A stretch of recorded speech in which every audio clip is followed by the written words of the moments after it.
나누도록 하겠습니다. 네, 출애굽기 5장입니다. 예, 방송으로도 성경책 펴시고요. 네, 전체는 다 읽지 않고 1절, 2절 먼저 9절 읽고 또 중간에 또 필요한 부분들을 읽도록 하겠습니다. 출애굽기 5장 1절, 2절, 9절 먼저 보도록 하겠습니다. 같이 보시겠습니다. 시작. 그 후에 모세와 아론이 바로에게 가서 이르되 이스라엘의 하나님 여호와께서 이렇게 말씀하시기를 내 백성을 보내라. 그러면 그들이 광야에서 내 앞에 절기를 지킬 것이니라 하셨습니다. 바로가 이르되 여호와가 누구이기에 내가 그의 목소리를 듣고 이스라엘을 보내겠느냐. 나는 여호와를 알지 못하니 이스라엘을 보내지 아니하리라. 9절 보겠습니다. 그 사람들의 노동을 무겁게 함으로 수고롭게 하여 그들로 거짓말을 듣지 않게 하라. 아멘. 이스라엘 백성들의 해방을 위해서 모세와 아론은요 하나님 바로 앞으로 나아갑니다. 하나님께서 미리 말씀하신 대로 행하고 하나님이 말씀하신 대로 이야기가 흘러가는 것을 볼 수가 있습니다. 표면상으로 이 출애굽기 5장의 이야기는요 딴 게 아닙니다. 보내줘 이러면은 안 보내줘 하는 게 간단한 그런 내용이라 볼 수 있는데, 사실 이 장면은 모세와 바로의 싸움이 아니라 2절에 보면은 바로가 말합니다. 여호와가 누군데 라고 하지만 바로가 여호와 하나님 모르겠습니까? 당연히 알고 있죠. 이거는 교만에 빠져서 여호와를 무시하고 경멸하는 태도를 취하는 것을 볼 수가 있습니다. 여호와 하나님의 신성에 침범하는 것이 될 수 있습니다. 이로 인해서 이 싸움은요 여호와 하나님과 이집트의 사이비 신인 라와 그 모든 포함한 이집트 신들의 싸움 구도로 간다라고 보면 되겠습니다. 이로 인해서 애굽은 열 재앙을 자초하고 이 재앙을 통해서 바로 애굽의 모든 사람들은 여호와 하나님이 참 하나님이시다라는 것을 알게 되어질 것입니다. 이 바로는요 자신이 누리고 있는 이 모든 것이 누구로부터 왔는지 몰랐습니다. 이렇듯 우리가 이 모든 은혜가 어디서 온지 알지 못할 때에 자기의 힘으로 된 줄 알고 착각할 때, 교만할 때 얼마든지 하나님께서는요 그 인생을 다투실 수 있다는 것입니다. 그게 왕이든 대통령이든 그 누구라도 하나님 앞에서는요 사실 높든지 낮든지 도토리 키재기일 뿐입니다. 하나님이 택하신 사람이라면요 더욱이 이 사람이 구원의 걸림돌이 되는 부분이 있으면은, 그러니까 자기 중심이고 교만과 아집, 고집 이런 것들이 있으면요 그것을 제거하시기 위해서 하나님은 낮추실 수 있다는 것입니다. 신명기 8장 3절에 보면 너를 낮추시며 너를 줄이게 하시며 또 너를 알지 못하며 내 조상들도 알지 못하던 만나를 내게 먹이신 것은 사람이 떡으로만 사는 것이 아니요 여호와 입에서 나오는 모든 말씀으로 사는 줄을 내가 알게 하려 하심이니라. 아멘. 하나님께서 너를 낮추며 줄이게 하시는 것, 하나님께서 이런 겸손케 하시는 이유가 하나님으로 말미암아 살게 된다는 것을 알게 하시고자라는 분명한 뜻을 알 수가 있습니다. 오늘 출애굽기 말씀을 통해서 주목할 것은 모세나 아론이 이 이스라엘이 아니라 바로를 통해서 우리 자신의 모습을 발견했으면 좋겠습니다. 하나님은 한 가지 사건으로 하나만을 이야기하지 않습니다. 한 가지 사건을 통해서 다양한 사람들에게 다양한 메시지를 주시는 지혜의 하나님이십니다. 그래서 어떤 사건이 일어나든지 결코 우연은 없습니다. 우리가 하나님을 깊이 묵상하면요 반드시 이유를, 하나님의 뜻을, 의도를 알 수가 있는 것입니다. 성령께서 우리에게 하시는 일이 이런 것이죠. 우리에게 오셔서 죄를 깨닫게 하시고 말씀을 기억하게 하시고 우리가 해야 할 바를 가르치시는 것입니다. 그러니까 하나님을 신앙하는 것이 뭐냐면요 우상하고 착각하면 안 되는 게 잘 되고 잘 안 되고를 알려주시는 점쟁이라든지 하나님을 어떠한 술사 같은 분으로 취급해서는 안 됩니다. 하나님은요 우리를 오히려 말씀의 순종을 요구하세요. 그리고 순종을 가르치세요. 결국에는 순종하는 길이 우리에게 다가오는 재난을 피하는 것이 되어지고, 또 순종하는 길이 결국에는 그것이 잘 되게 되어지는 길임을요 순종을 함을 통해서 경험하여 알도록 하게 하신다는 것입니다. 처음 이스라엘과 애굽의 관계는요 손님, 귀빈이었죠. 그러나 고센 지역에서 번성하는 것을 보면서 애굽이 바로가 두려움을 느끼고 이들이 자신들을 위협할 것이라는 생각에 방지하고자 이런 명분으로 그들을 노예로 삼아 버립니다. 여기서부터 잘못된 것이죠. 두려운 마음을 가졌던 것입니다. 우리가 말씀에 달듯이 두려운 마음은 하나님이 주시는 마음이 아니죠. 하나님 모르는 사람들은요, 이렇게 세상이 주는 두려움 가운데 종노릇하며 살아갈 수밖에 없는 것입니다. 그런데 이 두려워서 이렇게 노예 삼았다라고 치지만 시간이 지나면서 이스라엘 사람들을 이 노예 삼아서 자유를 뺏으면서 얻어지는 이 애굽의 유익들이 있었겠죠. 막 부유해졌겠죠. 처음에는 위험 요소를 제거한다라는 빌미로 정치적인 목적을 가지고 그들의 노예로 삼았지만은 이제는 어떻습니까? 보니까는 자신의 부귀와 영달을 위해서 이들은 없어서는 안 되는 이용 요소가 되어버린 것입니다. 이스라엘 사람들을 완전 전락시킨 거죠. 죄에 빠지는 것도 사실 이와 같습니다. 처음에는 양심의 가책이 들죠. 처음에는 어쩔 수 없어, 환경 때문이야, 이런 상황들 때문이야 하면서 합리화로 애써 무시하면서 양심의 가책을 무시하면서 이렇게 죄를 짓지만, 그러나 시간이 지나면 어떻게 됩니까? 죄에 익숙해지고 나면서 삶에서 뗄래야 뗄 수 없는 한 부분이 되어버린다는 것입니다. 이 죄의 무서움이 바로 여기에 있습니다. 죄가 나되고 내가 죄가 되는 것입니다.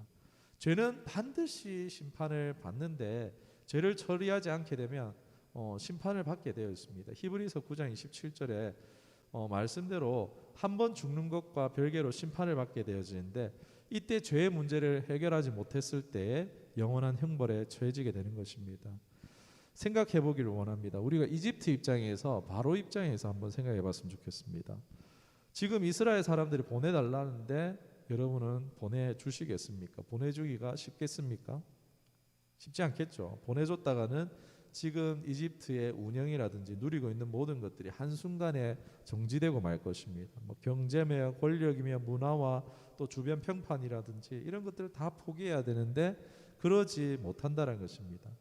지금 이 애굽에서도 진행하고 있는 사역들이 얼마나 많겠습니까? 포기 못하는 거죠. 이게 이제는 죄고 죄가 아니고 이런 걸 떠나서 이제 그냥 여기에 아예 묶여져 버린 거죠. 이 바로의 모습이 사실 우리의 모습입니다. 교회 안에서도 보면은 이런 게 약간 있는 것 같아요. 순종하면은 손해 본다라는 생각이 지배적인 것 같아요. 내 것이 침해받는다라고 생각합니다. 그렇기 때문에 더 꽉 쥐어쥐고 잡는 것 같습니다. 내 것이라는 생각 때문에 바로 내가 주인된 삶, 내가 왕인 삶을 살고 있다라는 것입니다. 바로는 이 죄악된 시스템 속에서 자신이 신이라도 된 줄 착각했습니다. 우리도 얼마든지 이 세상 시스템 속에서요, 자기가 왕된 자기 중심으로 살아갈 수 있다는 것입니다. 자기가 옳게 여기는 대로 살아가는 것입니다. 오늘날 시대를 우리 포스트 모더니즘 시대라 하죠. 절대 진리는 없고 기본 체제를 해체합니다. 그리고 내가 느끼고 생각하는 것이 진짜라고만은 여깁니다. 내가 옳게 여기는 것을 진리라고 여깁니다. 그러니까 계속해서 동성애 법안 이런 것들도 계속 나오는 거죠. 사회 분열되고 찢어지는 이유도 다 내가 옳다라고 하기 때문입니다. 이런 문화와 사상들이 지배적인데 그 장단에 놀아나는 것도 모르고 망하는 길이 이것이 큰 길인지 모르고 따라가는 것입니다. 문화와 이 시대 상조를 대세를 따르는 게 결코 옳은 것이 아닐 수 있음에도 불구하고 모르고 따라가는 것입니다. 왜요? 분명한 기준이 없기 때문입니다. 우리 안에는 분명한 기준이 있어야 되는데 그것은 오직 하나님, 창조주 하나님의 말씀인 줄 믿습니다. 바로는 잘못을 인정하고 보내줘야 되는 게 맞아요. 애초에 이스라엘은 손님이었어요. 전쟁을 해서 정복한 것도 아니고 자신들 마음대로 해서는 안 되는 것이었습니다. 그러나 이제 죄에 중독되어져 있는 거예요. 이미 죄에 깊이 빠져 있는 거예요. 죄가 나되고 내가 죄되어 있는 상태에 있는 것입니다. 그러니까 오히려 어떻게 합니까? 역으로 화를 내면서 이스라엘을 더욱 괴롭힙니다. 오늘 읽지는 않았지만은 이게 괴롭게 합니다. 그런 것처럼 그리고 바로가 하는 것이 뭐냐면은 모든 부정적인 여론을 하나님께와 모세에게 덮어 씌웁니다. 정말 악랄하기 그지없습니다.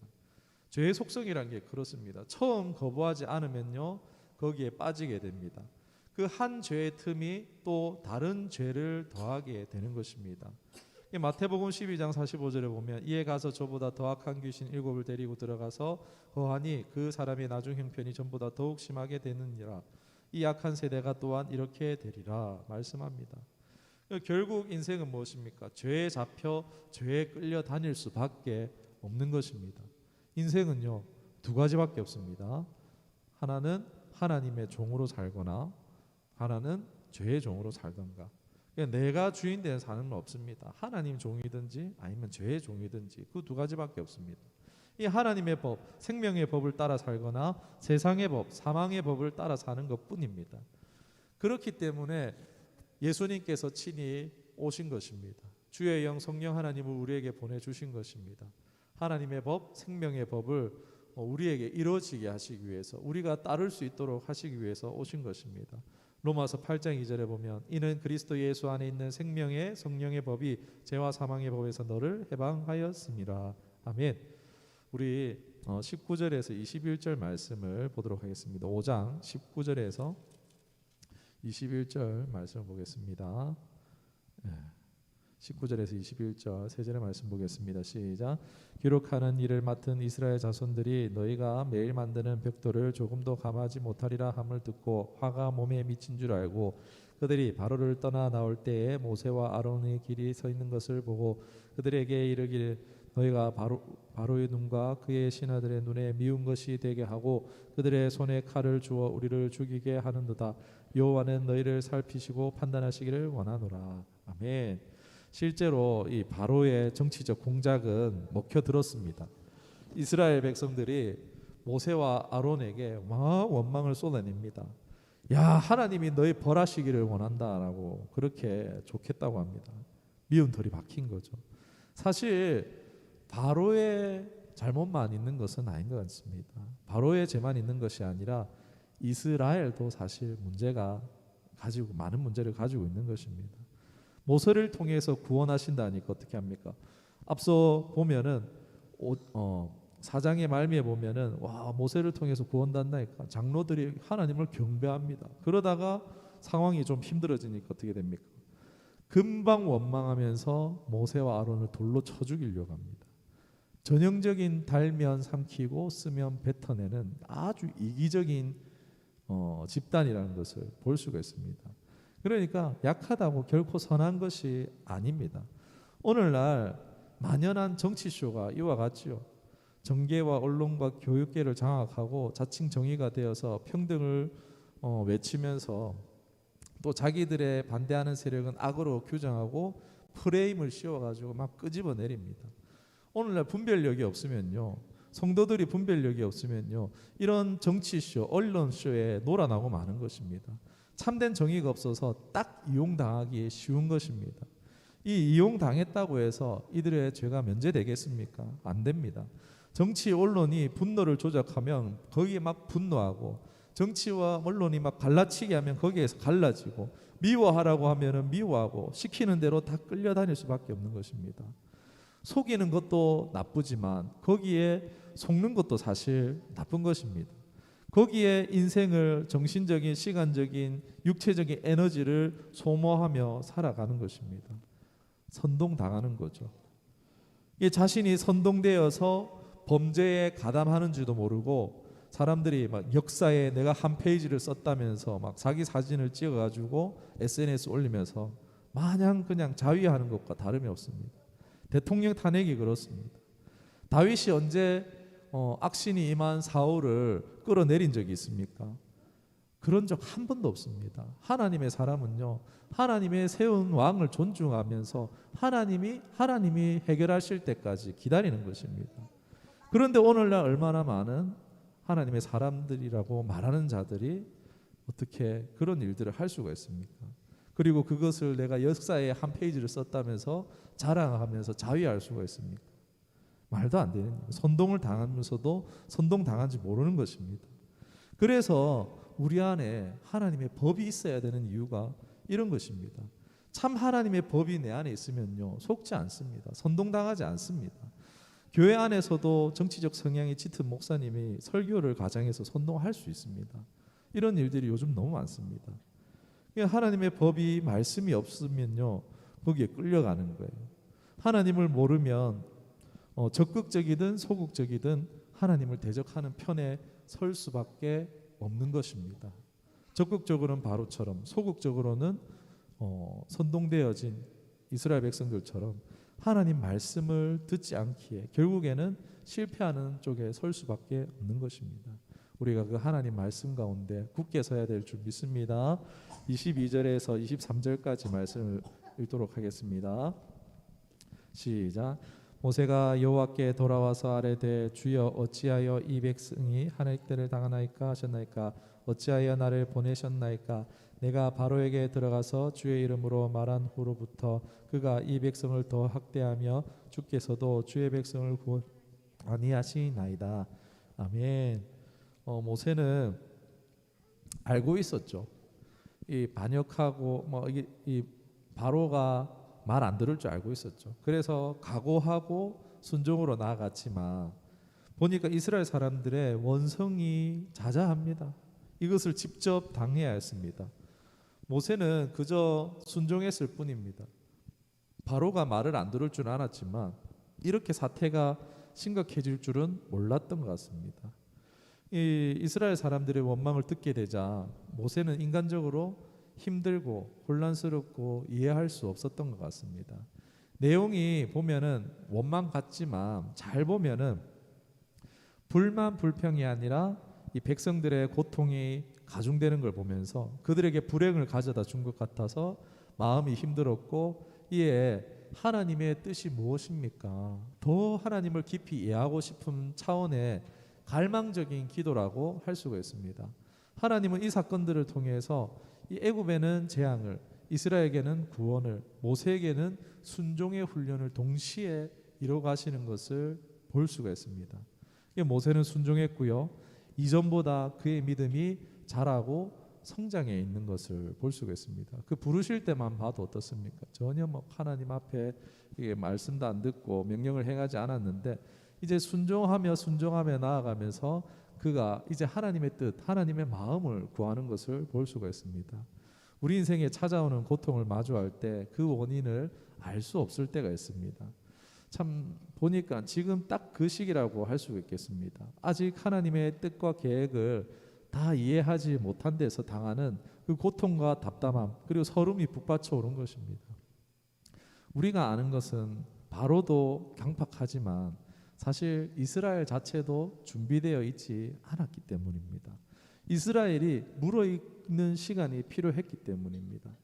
만약에 바로가 보내줘 했는데 알았어 가 이렇게 했으면 어떻게 되겠습니까? 여러분 갑시다 했는데 이스라엘 사람들이 따라왔겠습니까? 나는 괜찮은데 나 여기 마음에 드는데 하면서 안 따라갔지 않을 수 있지 않겠습니까? 그러니까 모두가 다 물어익어서 다 모든 것이 맞아 떨어지는 때를 하나님께서는요 준비하고 계시는 것입니다. 나의 중심으로 판단하지만 점차 하나님 중심으로 우리가 판단해 가야 되는 그것이 신앙 성장이라고 할 수 있겠습니다. 이론이 아니라 순종할 때의 경험함으로 이 하나님을 알아가는 알미 있는 것입니다. 이것이 믿음이며 깊이입니다. 우리 하나님은 사실 다 이해할 수 없습니다. 그러나 이해할 수 없어도 하나님을 존중하고 믿고 의지하며 따라가는 것, 그것이 우리가 추구해야 될 신앙인 줄 믿습니다. 제가 요한복음 10장 27절의 말씀을 읽어드리고 말씀을 마치겠습니다. 요한복음 10장 27절 말씀입니다. 내 양은 내 음성을 들으며 나는 그들을 알며 그들은 나를 따르느니라. 아멘. 말씀을 기억하며 기도하도록 하겠습니다. 하나님 아버지, 바로와 이스라엘의 모습을 통해서 우리의 죄악을 보게 하여 주시니 감사합니다. 주님, 주신 모든 것이 하나님의 은혜임에도 불구하고 내 것이라고 여기고 내 마음 내 뜻대로 주장하며 살았음을 고백합니다. 우리의 교만함을 용서하여 주옵소서.